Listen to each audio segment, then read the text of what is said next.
He adjusts his expensive silk tie, smirking at her across the courtroom. "She's nothing," he tells the judge, his voice dripping with contempt.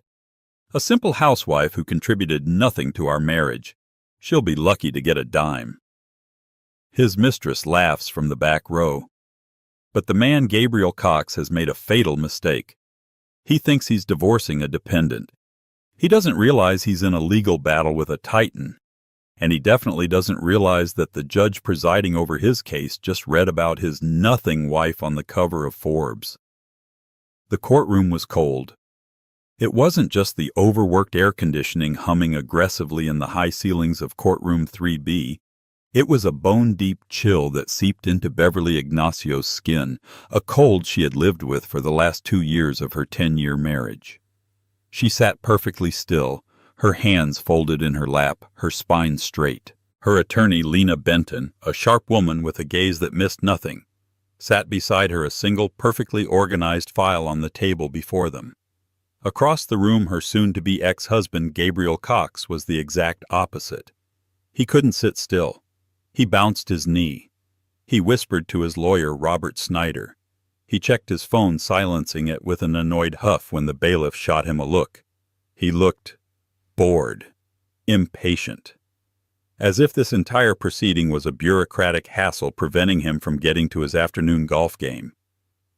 In the back row, a young woman with bleached blonde hair and a dress that was too tight and too bright for a divorce court proceeding, Tiffany Shaw, watched with a smug, predatory grin. Every time Greg looked back at her, she'd blow him a tiny, mocking kiss. Beverly focused on a crack in the plaster above the judge's bench. She breathed in, counted to 4. She breathed out, counted to 6. It was a meditation technique she'd learned to survive the shouting, to survive the gaslighting, to survive being called nothing so many times, she'd almost started to believe it. "We are here for the matter of Cox v. Ignacio," Judge Helen Kress announced, her voice flat and neutral as she looked over her docket. "Mr. Snyder, please begin with your client's petition." Robert Snyder, a man who looked like he'd been perpetually slicked down with cheap hair gel, stood up. He buttoned his shiny suit jacket, which strained slightly over his stomach. "Thank you, Your Honor," Snyder began, his voice booming with false sincerity. "We are here today to finalize the dissolution of the marriage between Mr. Gabriel Cox, a successful entrepreneur and pillar of his community, and Ms. Beverly Ignacio." He gestured vaguely toward Beverly, as if she were a piece of furniture. "Your Honor, this is a simple, straightforward case. Mr. Cox has been the sole provider for the entire duration of their 10-year union. He built a life for them from nothing. He provided the home. He provided the lifestyle. He provided the very funds Ms. Ignacio used for her personal expenses and hobbies." Beverly's jaw tightened, but her expression remained serene. Hobbies. And what was Ms. Ignacio's contribution? Snyder continued, turning to pace in front of the judge. "Regrettably, Your Honor, nothing." The word echoed in the quiet room. It was Greg's favorite word for her. Nothing. Beverly felt Lena Benton's hand rest gently on her forearm, a silent "stay calm." Ms. Ignacio was by definition a dependent, a homemaker who in the last few years ceased even to manage the home. She offered no financial contribution, no emotional support, and as Mr. Cox will testify, she became a drain on the marital assets and his own well-being.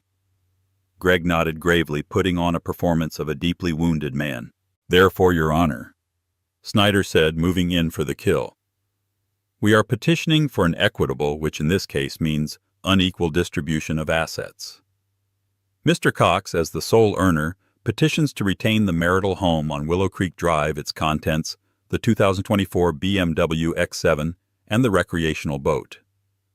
Furthermore, given Ms. Ignacio's complete lack of employment history and her clear financial dependency, we believe his petition to not pay spousal support is more than generous.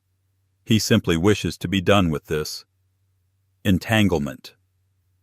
Snyder sat down, looking pleased with himself. Greg leaned over and patted him on the shoulder, whispering, "Perfect. Judge Kress adjusted her glasses and looked at the petition. Her face was unreadable. She then turned her gaze to the other table. Ms. Benton, your response. Lena Benton stood up. She was tall, elegant, and radiated an aura of lethal competence. Your Honor, Lena said, her voice clear and cutting. My client, Ms. Beverly Ignacio, rejects Mr. Snyder's creative interpretation of the last 10 years. We reject his petition in its entirety, and we have filed a counter-petition. Snyder and Gregg both scoffed. A counter-petition. With what money? A counter-petition. Snyder stood up again, objecting. Your Honor, on what grounds? As her financial disclosures clearly state, Ms. Ignacio has no income. She has no assets in her name. She has been living in a small rented apartment for 18 months. She has no leverage, no claim, and frankly, this is a waste of the court's time. Gregg smirked, leaning back in his chair and crossing his arms. He looked directly at Beverly. Tell me, Beverly, he mouthed silently, the disdain clear on his face. What are you going to do? You're nothing. Beverly met his gaze. The mask of calm didn't slip, but deep in her eyes a fire that had been banked for a decade began to glow. He thought this was his victory lap. He thought he was here to discard her and walk away clean. He had no idea that he wasn't in a courtroom. He was in an execution chamber, and he was the one on the block. The man Beverly was divorcing was not the man she had married. The Gregg she met in college was ambitious, yes, but he was also charming, and she had thought supportive. He'd loved her mind. They were a team. He was the salesman, the ideas man. She was the strategist, the one who could see the entire board, not just the next move. She had an analytical mind that thrived on complex systems. They married young. She'd just received a modest inheritance from her grandmother, $60,000. Gregg had a vision for their future. Babe, real estate is the key, he'd said, spreadsheets open on his laptop. We use your 60 grand as a down payment on a house. It's an investment in our future. She'd agreed. The house on Willow Creek Drive. The deed, he explained, should be in his name only. It's just cleaner for the mortgage application, babe. My credit is a little better. We'll add you to the deed later, I promise. Later never came. For the first few years it was fine. She supported his ventures. He was always pivoting. First it was high-end coffee importing. Then it was a drop-shipping business for tactical gear.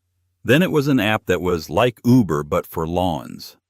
Each one failed, and each time Beverly was the one who would sit up until 3 a.m. untangling the accounting, placating angry vendors, and rewriting his business plans. She was his unpaid CFO, his strategist, and his admin. And he took all the credit when things went well and blamed her when they inevitably collapsed. You're just not thinking big enough, Beverly, he would shout, throwing her carefully prepared profit and loss statement onto the floor. This is small-time thinking. You're holding me back. Then she had her own idea. She had always been fascinated by logistics and efficiency. She saw a massive glaring hole in the sustainable tech market. A software solution for optimizing energy consumption in large-scale commercial buildings. It was complex, it was brilliant, and it was hers. She spent 6 months developing the code, writing the business plan, and building the wireframes. She was excited, truly excited, for the first time in years. She sat him down at their expensive dining room table. Gregg, she said, her hands trembling slightly as she opened her laptop. I have something to show you. I think this is it. This is the one. He listened for 5 minutes, a bored, impatient look on his face. When she finished, he didn't even look at her presentation. He just sighed a long, theatrical, "You're disappointing me" sigh. So, he said, steepling his fingers, you want to, what, sell building software, Beverly, honey? That's cute. It's a cute little hobby. It's not a hobby, Gregg. The projections are solid. I've already identified 3 potential. Who is going to buy this from you? He laughed. It was a cold, cruel sound. You're a housewife. You don't know the first thing about the tech world. That's my world. You stick to the house, okay? Stick to what you're good at." She felt the blood drain from her face. "What am I good at, Greg?" "Well," he said, getting up and patting her on the head like a dog. "You used to be good at supporting me. Lately, you're not even good at that. Honestly, Beverly, you've let yourself go. You're just not the woman I married." That was the night the marriage truly died. The final fatal blow came 6 months later, 18 months ago. She came home from the grocery store to find her suitcases on the porch. The locks had been changed. He opened the door, not even looking at her. Tiffany was visible over his shoulder, sitting on her sofa drinking her wine. "What's this, Greg?" Beverly asked, her voice shaking. "This is me moving on," he said, tossing a bank statement at her feet. "I've closed our joint account. I moved my money out. Don't worry, I left you your half of what was in there." She looked at the statement. The balance was $1,500. Her half was $750. 10 years of her life. $750. "My laptop," she whispered, her heart pounding. "My work. My plan." "Oh, that old thing," he said. "I tossed it. It was junk. Like I said, Beverly, you're just holding me back. You're nothing without me. Go be nothing somewhere else." He closed the door in her face. She stood on the porch for a full hour, catatonic. Then the chill of the evening air hit her. The fire wasn't out. It was just contained. He hadn't just kicked her out. He hadn't just stolen her money and her home. He had thrown away her work. He didn't know she had a backup. A cloud-based drive secured with 3-factor authentication. He had never been smart enough to find it.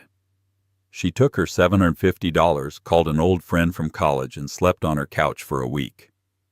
The next Monday, she walked into a small venture capital firm called Pivot Ventures. She had no laptop, no fancy suit, just her friend's borrowed tablet and a fire in her belly that could have melted steel. She walked out 3 hours later with $500,000 in seed funding. She rented a tiny apartment and a small windowless office that was more of a garage. She hired 2 brilliant young coders who didn't care that she wasn't a man in a Patagonia vest. They just cared about the genius of her platform. She named her company Aura Tech Solutions.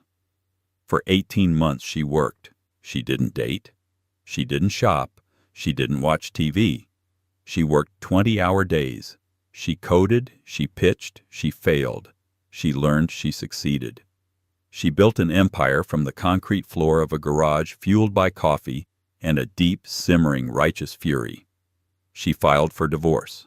Greg, hearing through the grapevine that she was struggling in a tiny apartment, had laughed and hired Robert Snyder to crush her. He assumed she'd crawl back. When she didn't, he got angry.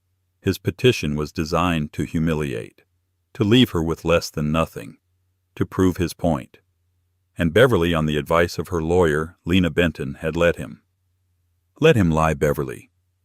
Lena had advised, her voice calm. "Let him build his entire case on the lie that you are nothing. Let him commit perjury. Let him say it in front of the judge. The higher the pedestal, the harder the fall." So Beverly had filed her financial disclosures. Income none. Assets none. It was technically the truth. She didn't have an income. She didn't own assets. The corporation did. A corporation he had no idea existed. "Your Honor," Robert Snyder said, standing up to address Lena Benton's simple counter-petition, "I am honestly baffled. Ms. Benton's claim that her client is entitled to 50% of the marital home is absurd." Judge Kress looked at him unamused. "She was his wife for 10 years, Mr. Snyder. The state of California is a community property state. Absurd is not a legal argument. Please elaborate." "Elaborate gladly," Snyder said, puffing himself up. "Community property implies a community, a partnership. Where was the partnership when Mr. Cox was working 80-hour weeks to secure the financing for his businesses? Where was the partnership when Ms. Ignacio was, well, We're not entirely sure what she was doing. Decorating shopping. Greg nodded, a solemn look on his face. I tried to get her involved. Your Honor, I really did. I'd come home wanting to talk strategy, and she'd be distant, uninterested. It was heartbreaking. Beverly's grip on her own hands tightened. Her knuckles were white. He was heartbroken. He who had called her life's work a cute hobby. The fact is, Snyder continued, Mr. Cox built his success alone. And now Ms. Ignacio, having contributed nothing to that success, seeks to unfairly profit from it. She is demanding spousal support. She is demanding half the house. A house I will remind the court that she was forcibly removed from 18 months ago. She has, by her own actions, abandoned the marriage. She was illegally locked out, Mr. Snyder, Lena Benton interjected coolly. A fact we have documented in the police report filed on that date. Snyder waved his hand dismissively. A domestic spat. Irrelevant. The point remains she has been living independently for a year and a half. She has clearly demonstrated an ability to survive. He said the word survive as if it were a dirty secret. And now, Snyder said, his voice rising, after all this time she comes to this court with her hand out demanding a reward for her failure as a wife. It is an insult to Mr. Cox. It is an insult to this court. Judge Kress scribbled a note. She looked at Beverly. Beverly just sat there poised, calm and silent. The judge's eyes narrowed slightly. She'd seen this before. The quiet ones were always the ones to watch. Mr. Cox, the judge said, addressing him directly. Greg sat up straighter. Yes, Your Honor. Your financial disclosure filed May 1st of this year. You list your occupation as entrepreneur consultant and your annual income as approximately $250,000. That's correct, Your Honor. This year has been exceptional, Greg said, beaming with pride. I see, the judge said. And you list your assets as the home on Willow Creek, the 2024 BMW, and a brokerage account with a balance of $45,000. Correct. And your debts? Just the mortgage, Your Honor. I run a tight ship, he said proudly. I see. Judge Kress looked down at Beverly's disclosure. And Ms. Ignacio, your filing lists your occupation as unemployed, your income as zero, and your assets as zero. That is what it says, Your Honor. Snyder cut in, unable to help himself. As I said, a clear-cut case. Mr. Snyder, I am perfectly capable of reading. The judge snapped her first show of impatience. I am speaking to Ms. Ignacio. Beverly looked at the judge. Yes, Your Honor. At the time of filing, that information was correct. Greg leaned over to Snyder. She's trapped. She signed it. It's perjury if she suddenly finds any money. He whispered it just loud enough for Beverly to hear. So, Ms. Ignacio, the judge continued, your husband, who claims an income of $250,000, is petitioning to give you nothing, and you, who claims an income of zero, are petitioning for half the house in spousal support. Is that the situation? Yes, Your Honor, Lena Benton said, standing. We believe that Mr. Cox's financial disclosures are incomplete, and that his characterization of my client's contribution to the marriage is not only false, but deliberately malicious. Objection! Snyder shouted. Malice. There is no malice here, only facts. The fact is, Mr. Cox is the success story. Ms. Ignacio is not. She is for all intents and purposes a non-entity. A nothing, as my client so colorfully put it in his deposition. Greg couldn't suppress his smirk. He leaned forward, elbows on the table, the picture of a dominant male asserting his territory. He looked at Beverly. It's true, he said, speaking directly to her, ignoring the judge. Beverly, just stop this. It's pathetic. You have nothing. You are nothing. Take the $10,000 I offered you to walk away and just go. Go be a secretary or something. Go find some other man to leech off of. You failed. It's over. The courtroom was silent. The bailiff shifted his hand, moving toward his hip. Lena Benton smiled a thin, dangerous smile. Robert Snyder's face paled. His client had just committed a massive, catastrophic error. Judge Cress slowly, deliberately took off her reading glasses. She stared at Gabriel Cox. She stared at him for 10 long, agonizing seconds. The silence was so profound that Beverly could hear the hum of the fluorescent lights. When the judge finally spoke, her voice was no longer flat. It was arctic. "Mr. Cox," she said, "you just called your wife nothing. I mean, in a manner of speaking, Your Honor, a financial... You called her a leech. You told her to go be a secretary.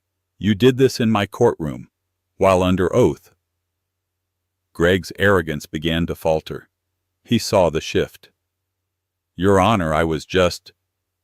"Be quiet," the judge commanded. She turned her gaze from Greg to Beverly. The entire temperature of the room changed. The ice melted, replaced by a sudden jarring warmth. A warmth that looked like respect. Judge Cress looked down at the paperwork, then back up at Beverly. A look of dawning realization, of stunned connection crossed her face. "Ms. Benton," the judge said, her voice completely different. "The name of your client. It's Beverly Marie Ignacio, correct?" Lena Benton's smile widened. "Yes, Your Honor, it is." Greg and Snyder looked at each other, confused. What did her middle name matter? Judge Cress turned her computer monitor slightly. She typed something. She clicked. She read. Her eyebrows shot up. She looked back at Beverly, not as a judge to a defendant, but as one professional to another. "Forgive me," the judge said, and the entire room gasped. A judge. Apologizing. "I've been buried in municipal bond cases all week." Judge Cress said, a small, awestruck laugh in her voice. "I haven't been keeping up with the financial news as I should." She turned to Beverly, her voice filled with unmistakable deference. "Madam CEO," she said, "I must say it is an honor to have you in my courtroom. I just read the feature on Oratech in the Wall Street Journal." The words Madam CEO hung in the air, vibrating with power. Gabriel Cox's smirk froze, then shattered. His face went through a rapid, comical series of emotions. Confusion, disbelief, and then a dawning, sickly panic. "What?" Greg whispered, his voice cracking. "What did she say?" Robert Snyder was already fumbling for his phone, his hands shaking as he tried to type Oratech into a search engine. His face, already pale, went the color of old parchment. "Oh, no," Snyder breathed. In the back row, Tiffany Shaw's smug grin had vanished, replaced by a slack-jawed, vacant stare. "Your Honor, I don't understand," Greg stammered, looking at the judge. "CEO, she's unemployed. She put it on the form." Judge Cress ignored him, her entire focus on Beverly. "The acquisition by Nexus Industries," the judge continued, as if they were the only two people in the room. $800 million. That is astounding. Your software platform is revolutionary. My son-in-law is in commercial real estate. He says your Aura system is changing the entire industry.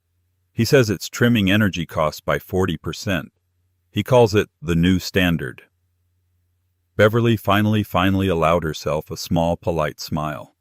She inclined her head. "Your Honor is very kind. We've been fortunate. It was a lot of hard work." "Madam CEO," Greg said again, louder this time. He stood up his chair, scraping violently against the floor. "What is this? What is this joke, Beverly? Tell them!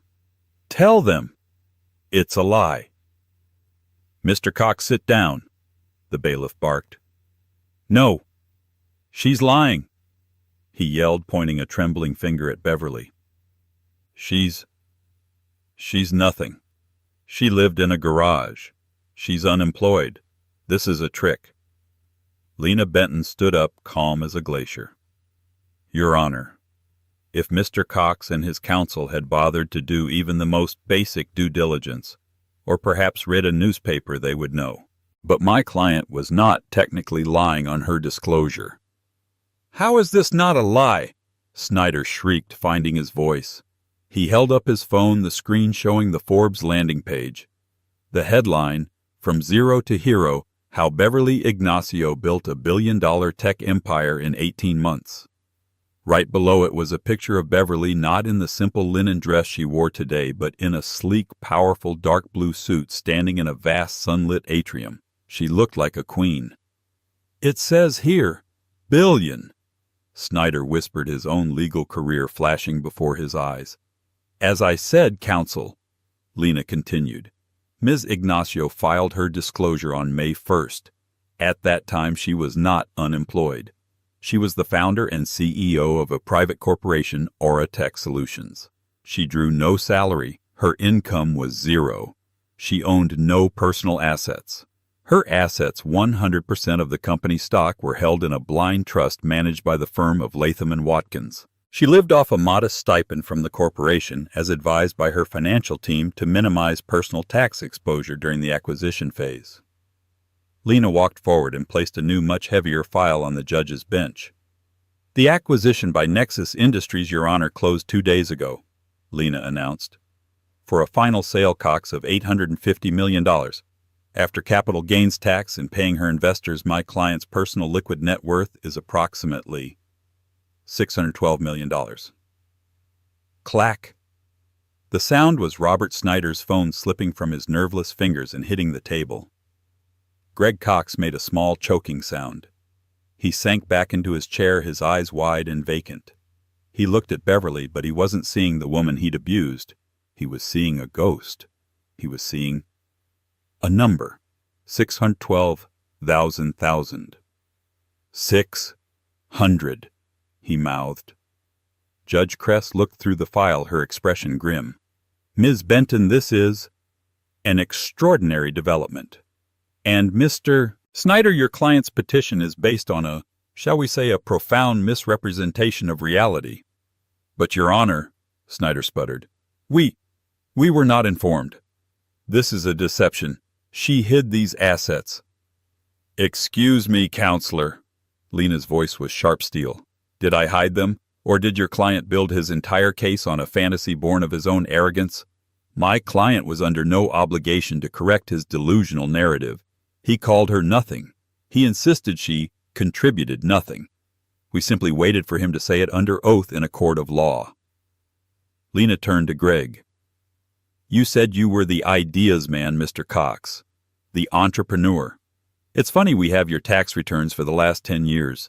Your ventures have a cumulative net loss of $1.3 million.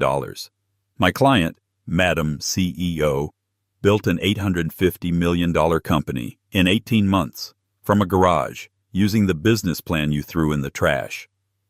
Greg was breathing hard, hyperventilating. The color had drained from his face, leaving a pasty grayish tint. You, he stammered, pointing at Beverly. You stole from me. That idea, that was my idea. Beverly let out a single sharp laugh. It was the first sound she'd made, and it cut through the room like a scalpel. Your idea, Greg, she said, her voice clear and strong. You told me it was a cute hobby. You said, and I quote, "Who is going to buy this from you?" She stood up, walking slowly toward the center of the courtroom. She felt no fear. She felt no chill. All she felt was the righteous burning heat of the fire she had nurtured. You called me a leech, Greg, but who was really the leech who took my $60,000 inheritance, who put my house in his name, who lived off my unpaid labor for 10 years while his businesses bled us dry? She turned to the judge. Your Honor, Mr. Cox's financial disclosures are not just incomplete. They are fraudulent. What? Snyder yelped. My legal team, which I assure you is significantly more competent than Mr. Snyder, conducted a forensic audit of Mr. Cox's finances. The exceptional $250,000 income he claimed, it's not from consulting. Lena Benton handed another file to the judge. 3 months ago, Beverly continued, sensing that this divorce was coming, Mr. Cox liquidated $250,000 from a joint brokerage account, an account he forgot to disclose to the court, and one he illegally locked me out of. He transferred it to a private account in the Cayman Islands, an account in the name of Ms. Tiffany Shaw. In the back row, Tiffany let out a small squeak. He wasn't building a business, Your Honor, Beverly said, her voice ringing with power. He was stealing. He stole from me, just like he stole my home, just like he stole my work. She stopped directly in front of Greg's table. He cowered, looking up at her like she was a goddess of vengeance. You called me nothing, she said, her voice low and dangerous. You built your case on it. You perjured yourself on it. You're right, Greg. I am nothing. I am nothing like you, and I am done. Judge Cress's face was a thundercloud. She stared at the documents Lena Benton had provided, the offshore bank transfers, the deed to the house with the original down payment receipt from Beverly's inheritance, the sworn affidavits from Greg's business partners, confirming he had in fact contributed nothing but hot air. Mr. Snyder, the judge said, her voice lethally quiet. You have 30 seconds to explain why I shouldn't hold both you and your client in contempt of court for filing a fraudulent disclosure. And for perjury. Robert Snyder looked like a man who had just seen a ghost. He was stammering, shuffling papers, his professional veneer completely dissolved. Your Honor, we were operating on the information provided my client. Mr. Cox, he assured me. He assured you, Judge Cress thundered, her voice suddenly booming. Did he assure you that he was committing felony bank fraud? Did he assure you that he was hiding marital assets offshore? Or were you just so excited to humiliate an unemployed woman that you failed to do your job? Snyder went silent.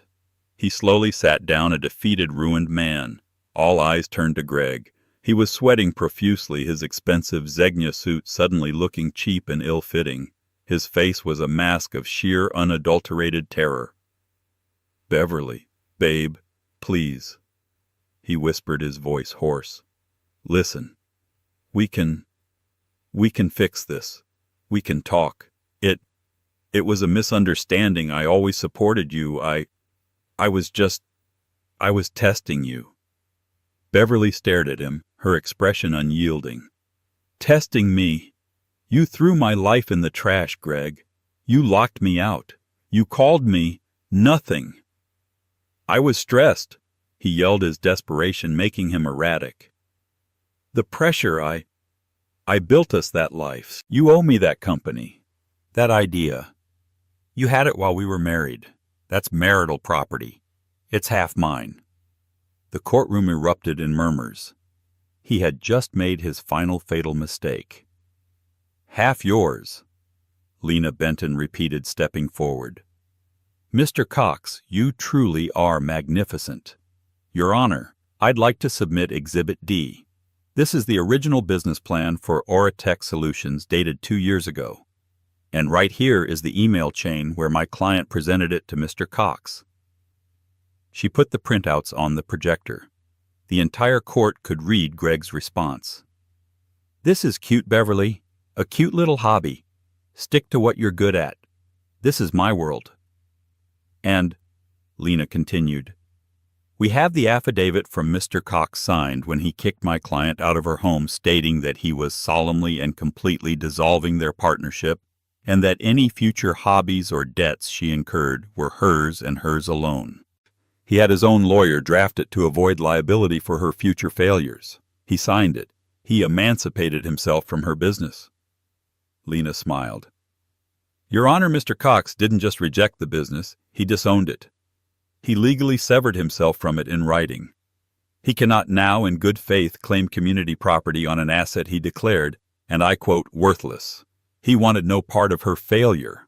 Well, he gets no part of her success. Greg Cox stopped breathing. He understood. He had, in his own arrogant attempt to protect himself from her debt, signed away his claim to a billion-dollar empire. But the house, he sputtered, grasping at straws. The house is in my name. She has no claim. The house, Beverly said, her voice like ice, was purchased with a $60,000 down payment from my inheritance. A fact we have the bank transfer to prove. He put his name on the deed and promised to add mine later. He never did. He then proceeded to use the house as collateral for his failed businesses, taking out 3 separate mortgages against its value mortgages he used to pay for Ms. Shaw's apartment and a new Maserati. You can't prove that, Greg shrieked. We can, Lena said. We have the loan applications, and we have the bank statements from Ms. Shaw's account showing the deposits. Which, by the way, she will now be liable for, as she was a knowing participant in the fraudulent conveyance of marital assets. I believe the term for her legally is co-conspirator. In the back row, Tiffany Shaw burst into tears. I didn't know. He told me it was his money. It wasn't, Beverly said. It was our money, and he stole it. The full picture was now clear to everyone in the room. This wasn't a divorce. This was the unmasking of a con man. He hadn't just been a bad husband. He had been a thief. He had tried to systematically destroy her, drain her, and leave her for dead. He had miscalculated one thing. She refused to die. Judge Helen Kress had seen a lot of ugly divorces. She had seen liars, cheats, and monsters. But the sheer calculated and arrogant fraud perpetrated by Gabriel Cox set a new standard. She looked at him. He was no longer a man. He was a puddle. He was weeping openly, snot and tears running down his face. Please, Your Honor, don't ruin me. I'll give her the house. I'll give her whatever she wants, Beverly. Please, I love you. I've always loved you. Beverly just shook her head, a look of profound, weary disgust on her face. No, Greg. You never loved me. You loved what I did for you. You loved having someone to clean up your messes. You loved having someone to blame. You loved having someone to feel superior to. Your greatest terror wasn't that I would fail. It was that I would succeed. She turned back to the judge. Your Honor, we are no longer asking for 50% of the house. We are no longer asking for spousal support. Greg's head snapped up, a wild, desperate hope in his eyes. Instead, Beverly continued, we are demanding the following. 1. The immediate court-ordered sale of the property on Willow Creek. 2. We demand 100% of the proceeds from that sale as reimbursement for the initial stolen inheritance and the subsequent fraudulent loans taken against it. 3.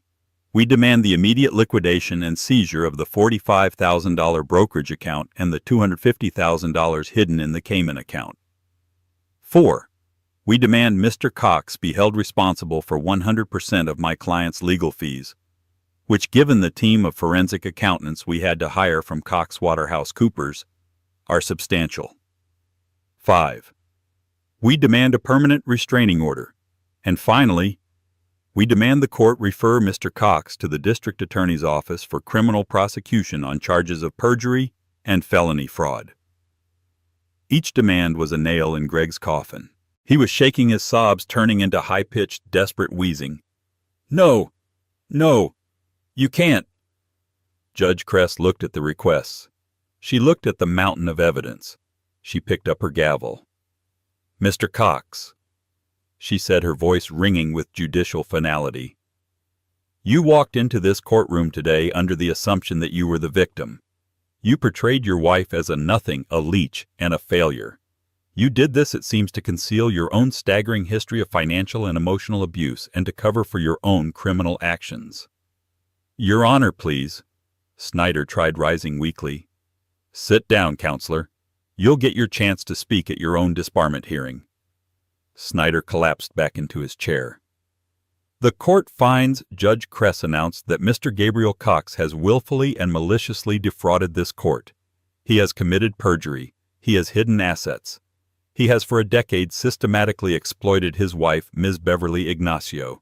The sheer scale of his deceit is matched only by the scale of his arrogance. She looked at Beverly, her expression softening. And Ms. Ignacio, Madam CEO, Your resilience is matched only by your brilliance. This court is in awe of what you have built." The judge turned back to Greg. The hammer was about to fall. On the matter of Cox v. Ignacio, I rule as follows. 1. The petition for divorce is granted. 2. Mr. Cox's petition for assets and his motion to deny spousal support are denied, in their entirety. 3. Ms. Ignacio's counter-petition is granted, in its entirety. 4. The house on Willow Creek is to be sold immediately with 100% of the proceeds awarded to Ms. Ignacio. 5. All disclosed and undisclosed bank accounts belonging to Mr. Cox, including the Cayman account, are to be seized and turned over to Ms. Ignacio as partial damages. 6. Mr. Cox will be responsible for all of Ms. Ignacio's legal fees, the sum of which will be determined by her counsel. 7. A permanent restraining order is granted. Mr. Cox is to stay 500 yards away from Ms. Ignacio, her home, and her place of business. The judge paused, then hit the gavel. Bang! "And finally," she said, looking at the bailiff, "Officer, please take Mr. Cox into custody. He is in contempt of court, and I am referring this entire case and Ms. Shaw's involvement to the DA for immediate criminal investigation." "No!" Greg screamed, a primal sound of utter ruin. "No! Beverly, you can't do this. You ruined me, you be—" The bailiff was on him, cuffing his hands behind his back before he could finish the word. "You have the right to remain silent, Mr. Cox." As they dragged him weeping and screaming from the courtroom, his eyes met Beverly's. She didn't look triumphant. She didn't look angry. She just looked free. The echo of Gabriel Cox's final animalistic scream seemed to stain the air long after he was dragged from the room. Then a profound, heavy silence settled over courtroom 3B. It was the silence of a bomb detonated the moments after the shock wave has passed, when all that remains is the settling dust and the ringing in your ears. Beverly sat perfectly still. She took a breath. It was the first one that didn't feel constricted. The first one that seemed to reach all the way to the bottom of her lungs in over a decade. It was shaky. It was deep. It was the breath of a woman who had just surfaced after being held underwater for a very, very long time. Across the room, Robert Snyder hadn't moved. He was staring at the table, his hands flat on its surface, his face the color of spoiled milk. He looked like a statue memorializing the exact moment of his career's death. In the back row, the court officer was speaking in a low, firm voice to Tiffany Shaw, whose sobs were a wet, pathetic counter-rhythm to the courtroom's heavy quiet. "Yes, ma'am, you'll need to come with us. You have the right to an attorney." Beverly closed her eyes for just a second. She didn't feel triumph. She didn't feel joy. Not yet. What she felt was quiet. The buzzing, high-frequency anxiety that had been her constant companion for years had suddenly been switched off. The cold she had entered with was gone, replaced by a simple, neutral warmth. It was over. It was truly, finally over. Lena Benton began to slowly, methodically place her documents back into her briefcase. The quiet snick of the clasps locking shut was the only sound. She turned to Beverly, a small, brilliant smile touching the corners of her mouth. "Well," Lena said, her voice pitched for Beverly alone. "I'd say that went well." A small laugh, almost a gasp, escaped Beverly's lips. "You were brilliant, Lena. Absolutely brilliant." "You were the brilliant one, Beverly," Lena replied, her eyes sharp and full of respect. "All I did was present the truth you uncovered. You're the one who lived it. And you're the one who built the empire while living it." She paused, shaking her head as she glanced at Snyder's catatonic form. "To be honest, I've never had an opposing counsel do my job for me. Greg's entire case was a signed confession. His arrogance, it was a thing to behold. He wrote our closing argument for us every time he opened his mouth." "He was always his own worst enemy," Beverly said, her voice quiet. "He just needed a big enough stage to prove it." She stood up, her legs feeling surprisingly steady. She smoothed the front of her simple linen dress, a conscious grounding gesture. She was the same woman who had walked in this morning. And yet she was not. She would never be that woman again. As she and Lena turned to leave, Judge Cress was stepping down from the bench. She had removed her black robe, and in a simple blouse and skirt, she looked less like an icon of the law and more like a woman who had just finished a very, very difficult day at work. She stopped waiting for Beverly. "Ms. Ignacio," the judge said, extending her hand. Her grip was firm, her hand warm. Beverly shook it. "Judge Cress, thank you for hearing me." "Don't thank me," the judge said, her expression softening with a mixture of professional admiration and personal sympathy. "You gave me the evidence. I just read the verdict. I see too many cases like this, Ms. Ignacio. Too many men like your ex-husband. They tear down, they diminish, they gaslight. They count on their victims being too broken to fight back." The judge held her gaze. "It is a rare and profound privilege to see justice so categorically served. What you did, building that company from the ashes he left you in, it's more than an inspiration." "I just did what I had to do to survive," Beverly said softly, the words feeling truer than ever. "You did more than survive, Madam CEO," the judge said, a respectful, knowing smile appearing on her face. "You conquered. Good luck to you."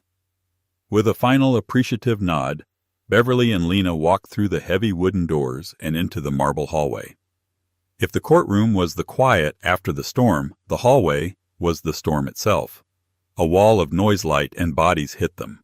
Reporters who had clearly been alerted by someone inside scrambled microphones and phones thrust forward like weapons. The flash of cameras was a blinding non-stop strobe. "Ms. Ignacio Beverly, is it true your husband was arrested for fraud? Madam CEO, what's next for Oratech? How does it feel to win?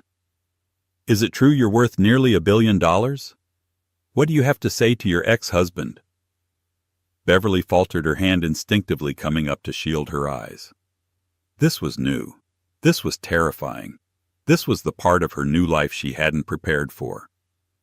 Lena put a steadying hand on her back, but before she could be overwhelmed, a broad, solid figure in a black suit materialized at her side. "This way, Madam CEO," a deep, calm voice said. It was Frank, her driver and head of her new security detail. He was an ex-Secret Service agent whom her board had insisted on hiring, and she had thought it was overkill. She suddenly deeply appreciated his presence. He didn't push. He didn't shove. He simply existed, a human shield creating a path of calm in the center of the chaos. He gently guided Beverly through the throng, Lena following in their wake. Beverly kept her head high. She didn't answer any questions. She didn't smile. She didn't scowl. She just walked her focus on the glass doors at the end of the hall. She was a CEO, and this was just another more aggressive boardroom. They burst through the doors onto the courthouse steps, the chaos multiplying. But Frank was already moving, opening the back door of a black gleaming Maybach that was parked illegally, but no one was ticketing it right at the curb. Beverly paused, turning to Lena. "Thank you, Lena, for everything." "The pleasure was all mine, Beverly," Lena smiled. "Go. Run your empire. I'll send you the final invoice. It will be substantial." Beverly laughed, a real, genuine laugh. "Send it. I imagine I can cover it." She slid into the plush, cream-colored leather of the Maybach. Frank closed the door. The thunk was immediate. It was absolute. The sound of a vault ceiling. The screaming, the questions, the flashing lights. All of it was instantly muted, reduced to a silent, frantic pantomime on the other side of the tinted, soundproof glass. The silence that enveloped her was absolute. It smelled of rich leather and polished wood. The car pulled away from the curb smoothly, silently. Beverly didn't look in the rearview mirror. She turned and looked out the side window at the courthouse as they turned the corner. She watched the grand stone building, the tombstone of her old life, recede until it was just another block of granite in a busy city. She was free. Greg had called her nothing. He had tried to leave her with nothing, with less than nothing. He had locked her out in the cold with $750 and a world of pain. She thought of that woman, the one who stood on the porch shivering, her entire world shattered. That woman was gone. She had been burned away in the forge of 20-hour workdays in the code she had written, until her fingers cramped in the terror of pitching to venture capitalists, and in the cold, hard satisfaction of building a thing that worked. The anger was gone. The hurt was gone. All that was left was a clean, cold, quiet sense of purpose. She turned away from the window and faced forward. She picked up her phone. It was buzzing, not with texts of congratulations or news alerts about her divorce. She'd muted those. It was a calendar notification. 2:00 p.m. board meeting, Nexus Industries, Global Integration Strategy Phase 2. She tapped the notification and opened her secure server. Her screen lit up, illuminating her face, and it was not the face of a victim. It was the face of a commander. She wasn't reading headlines about her past. She was analyzing real-time performance dashboards for her software, already strategizing her next move. Greg had forgotten one crucial thing. When you have nothing to lose. And when you have nothing to lose, you are free to build everything. The car sped silently toward the downtown skyline, carrying Beverly Ignacio away from the ashes of her past and toward the empire she had built. She was no longer just Beverly. She was, in every sense of the word, Madam CEO. The gavel has fallen, and the truth has been revealed. Gabriel Cox thought he was silencing a nothing housewife, but he was actually trying to defraud one of the most powerful new CEOs in the country. Karma, as they say, always has a way of finding the right address. Beverly built an empire from the ashes of a cruel marriage, proving that the best revenge isn't just living well, it's building $1 billion company and watching your abuser get hauled away in handcuffs. What do you think of this incredible story of justice? Do you think Greg got what he deserved? Let us know in the comments below. We read every single one. And if you love stories where arrogance is shattered and the underdog rises, make sure you like this video, share it with someone who needs to see it, and subscribe to the channel for more true life drama. Don't miss what's coming next.